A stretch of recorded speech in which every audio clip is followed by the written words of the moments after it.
அண்ணாமலை. ஞான தபோதனரை வா என்று அழைக்கும் மலை திரு அண்ணாமலை.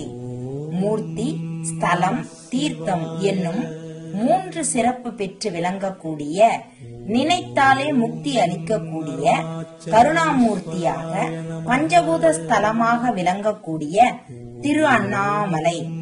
அருள்மிகு உண்ணாமுலை அம்மனுக்கு இடபாகம் அளித்து கார்த்திகை தீபத் திருவிழாவில் அர்த்தநாரீஸ்வரராக சிவசக்தி ஸ்வரூபமாக பக்தர்களுக்கு காட்சி அளிக்கும் அருள்மிகு அபிதகுஜாம்பாள் சமேத அருணாச்சலேஸ்வரர் திருக்கோயில் ஜீர்ணோதாரண, அஷ்டபந்தன, ஸ்வர்ணபந்தன மகா கும்பாபிஷேகம் நிகழும் ஸ்ரீ துர்முகி வருடம் தை மாதம் 24ஆம் தேதி 6/2/2017 திங்கட்கிழமை அன்று நடைபெற இருப்பதால் அன்பர்கள் திரண்டு வந்து தரிசித்து அருணாச்சலேஸ்வரர் திருவருள் மற்றும் எல்லா நலன்களும் பெறுமாறு வேண்டுகிறோம்.